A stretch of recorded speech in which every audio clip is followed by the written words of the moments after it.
उपस्थित धम्मपीठावर सर्व वरिष्ठ पदाधिकाऱ्यांना मी जे सप्रेम जय हिंद करते.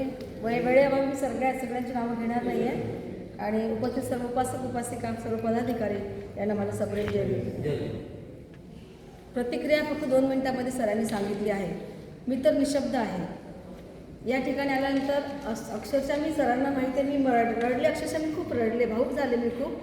आणि अनेक दिवसापासून फक्त पुस्तकामध्ये वाचत होते की अलीपूर सर्व्हिस रोडवरती डॉक्टर बाबासाहेब आंबेडकरांचं घर आहे एवढं फक्त वाचत होते.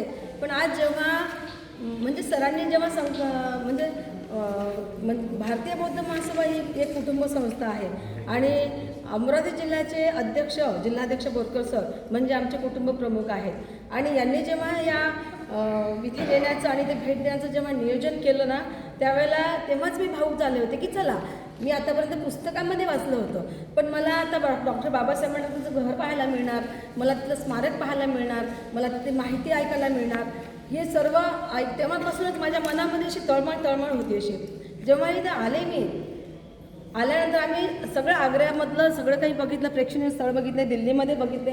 पण इथं आल्यानंतर जे काही म्हणजे प्रत्येकाला असं स्फूर्ती देणारं, प्रत्येकाला असं प्रेरणा देणारं, प्रत्येकाचा त्याचा हृदयस्पर्शी क्षण असा हा होता इथे आल्यानंतर. जेव्हा इथल्या माहिती देणाऱ्याने त्या छोटे मुलं अक्षरशः वयानं कमी आहेत ते मुलं पण तरी त्यांनी इतकी सुरेख माहिती दिली ना, ती सुरेख माहिती म्हणजे डॉक्टर बाबासाहेब आंबेडकरचा जो संघर्ष आहे, जो त्याग आहे, जे समर्पण आहे, त्यांची जी माहिती ऐकली आणि डॉक्टर बाबासाहेब आंबेडकर झाडाखाली बसलेला जो स्टॅच्यू आहे की पारसी जिथे गेले बाबासाहेब वसतिगृहामध्ये त्या लोकांनी त्यांना हाकलून लावलं आणि जेव्हा बाबासाहेब आंबेडकर अक्षरशः ॲक्च्युली झाडाखाली येऊन बसून रडतात तर तो क्षण तिथे त्यांनी जो स्टॅच्यू जो ठेवलेला आहे तर ते बघून म्हणजे ते पाहूनच तिथूनच असं खूप रडायला आलं होतं. त्यानंतर जेव्हा डॉक्टर बाबासाहेब आंबेडकरचा जो स्टॅच्यू बघितला की डॉक्टर बाबासाहेब आंबेडकर असं वाटत होतं खूप दिवसाचं मला नेहमी 6 डिसेंबरला मी रडते, दरवर्षी रडते मी 6 डिसेंबरला.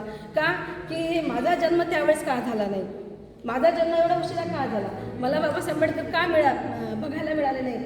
आज ॲक्च्युली खरं असं वाटलं की जेव्हा बाबासाहेब आंबेडकर जेव्हा मी ते भाषण करताना जो स्टॅच्यू बघितला 1 करोड रुपयाचा म्हणतात ना स्टॅच्यू, तो 1 करोड रुपयाचा स्टॅच्यू आहे तो.